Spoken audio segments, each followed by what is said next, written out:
After watching the video, what jumped out at you about the SBU game?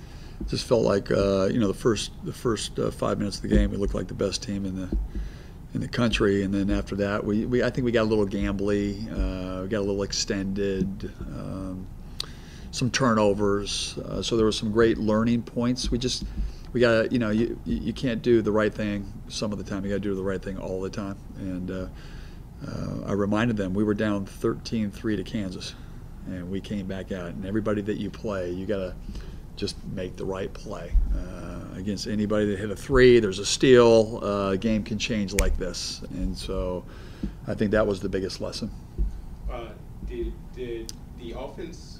Did things change on the offensive end? Because again, after being out 11-0, it just seemed, there was like one stretch there where you guys had like 6 turnovers on 8 possessions. Well, that's the biggest thing is we can't turn the ball over. You can't. You can't turn the ball over. Bottom line, we call them turnovers to touchdowns. You can't do it. We had 4 of them that were 5 or 4 point plays, and where you should score and they go down and score. That can't happen, and that's just sometimes just losing your focus. Our guys, he's got to have a focus for longer periods of time and playing the right way, and we just kind of got out of character. And when you get out of character, even for 3 or 4 or 5 minutes, what happens is it changes the momentum of the game, and momentum is a big part of it. And we can't let teams back into games where we should put them away. And we've had a few instances that year, and it's an area that we got to get better at, and hopefully we will. Between the 2 exhibition games, what are the biggest things you've learned about this group? As simple as it gets, you can beat anybody in the country when you execute and you play together and you play the right way, and you can lose to anybody if you don't execute and don't play together and don't play the right way. And I think both exhibition games have been great learning experiences for us. You hope that you play the great game all the time. That doesn't happen. The biggest key is you find ways to stay together, try to make enough plays to win the game. And, in both instances, we were able to do that. You've got 12 guys on the roster, but you've got 8 guys returning. How do you find minutes for those 4 new guys? And, can you tell us a little bit about how you manage personalities while managing minutes for those 4 guys? Well, I'm always comfortable. Last year, I like to play, 3 guards, 3 forwards, 2 centers. Not in any particular order. And last year we were in a lot of games where Carlos Johnson came in, and when there was your 9th man and won the games. Michael Carter, we had put him in games last year at Utah, at Colorado, at Berkeley. Where he gave us some great minutes. And so I think the biggest thing with this team is everybody can contribute in a way. I was telling Elijah, you got to be ready. Someone gets in foul trouble, they do this, we might need you to be a ball handler. We saw what happened at the end of the Boise State game. Jamal Bay is really, really talented. BPJ Nate. So we just, we're going to win early with our veteran guys, and we're trying to get those other guys in the game where they can get some experience, get some minutes, and hopefully help us become better, come January when, you might need somebody. Can Sam Timmons help you more offensively this year? I know he worked a lot on his footwork and his last season. Yeah. I think Sammy's gotten better every year. It's his aggressive attitude. When he has that aggressive attitude, he'll finish. He'll go toward the basket. I always know when he's not being aggressive because he'll try to go away.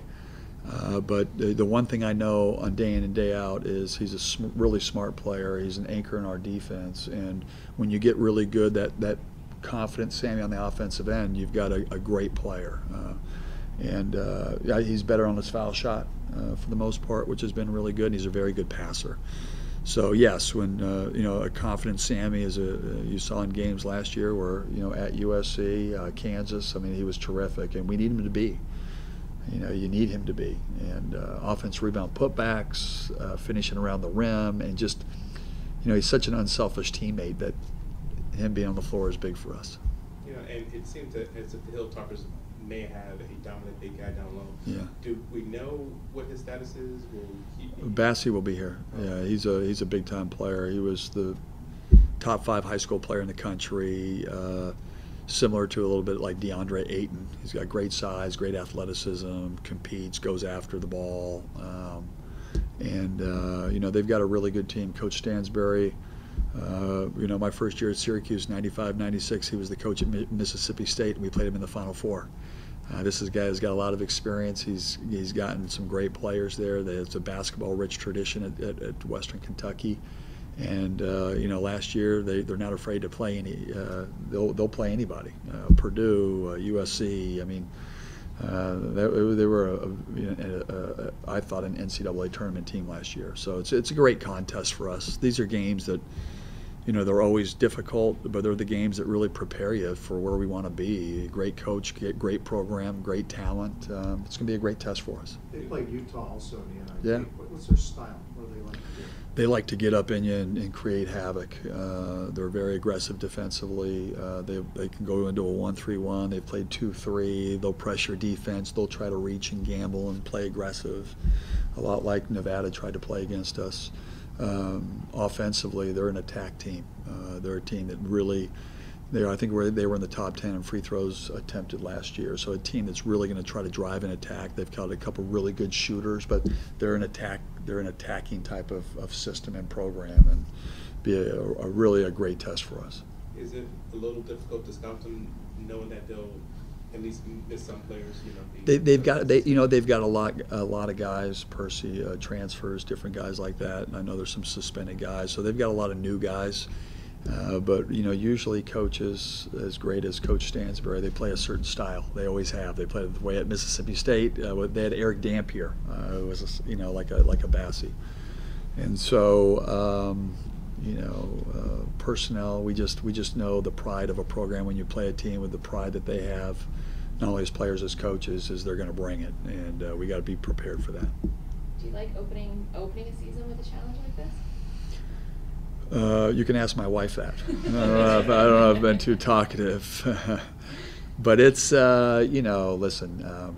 You want to be the best. You got to play against the best, and we feel like it's an incredible opponent. It's early, but we have a veteran team. I believe in our guys, and I believe they're going to have a great year. And I know they wanted it, so we're excited about that.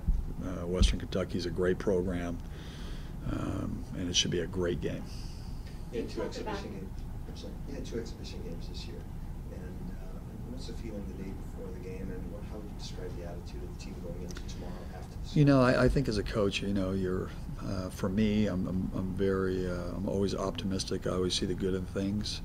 But there's this team, and you just want to make sure you're doing a great job for them, and you've prepared them, and they can go out there and perform. I mean, that's what you want. You want to give them that. You want to give them that opportunity to be a top team and get a chance to play in that tournament and have a great year and have those memories. That's their legacy. And so we showed the build last year, and hopefully we can propel and take another step. That's what this thing is all about.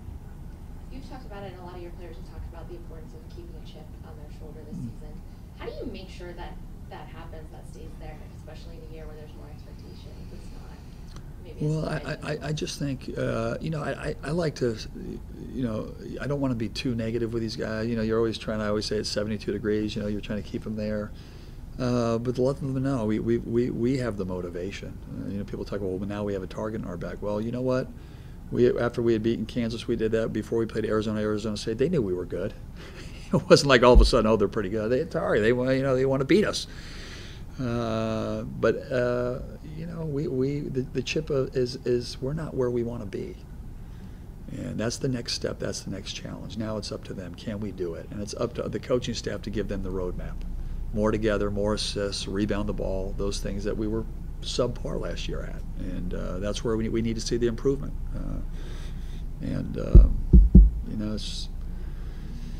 It's going to be really exciting. I'm really juiced. I know the players are really juiced, and hopefully we get a great home crowd. And I know there's a lot of people excited about this team, and having that great home crowd is great for your team. That's what brings great college basketball environments, and hopefully we can have one tomorrow night. Couple more guys. It's weird what fans pick up on. And one of the things that we get asked a lot is, what does it mean when Coach takes off his jacket? What's the over-under when he takes off his jacket? Is any of that calculated, or what does it take the? Basically, what it is it's do you play golf? Yeah. it's like being in the sand trap a lot. You know what I mean? Like you're going over there and you're like, oh gosh, all right, now I got to focus because I'm not too good in the sand. And it just goes. I think sometimes I like to take it off when it's like, okay, time to go to. I got to roll up my sleeves. Time, now we've made it a game. Now we've got to work. And sometimes it's just I'm too hot and I got to take it off. Sometimes I'm too congested. Depends on which one I'm wearing.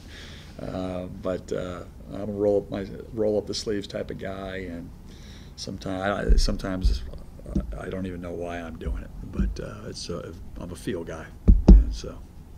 Do you feel more comfortable just being on the sideline, being a head coach, making the decisions in year 2 now? Yeah, I think the basketball part of being a head coach is the easy part. The basketball side, who you're going to play, how you're going to play, what plays, what works, who's going to get shots, who's not.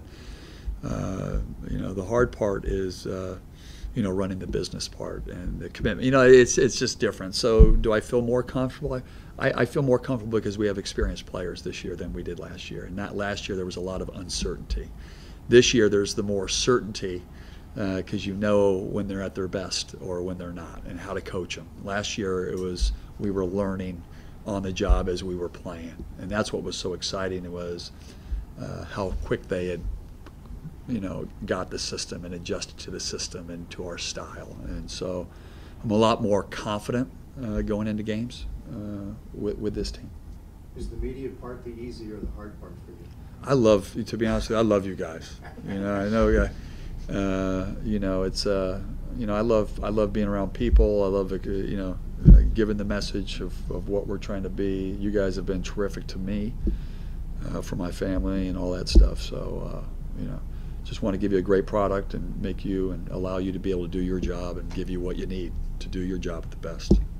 Simple. Oh, well. You guys good? Can we end on that note? Absolutely. Thank you. Just like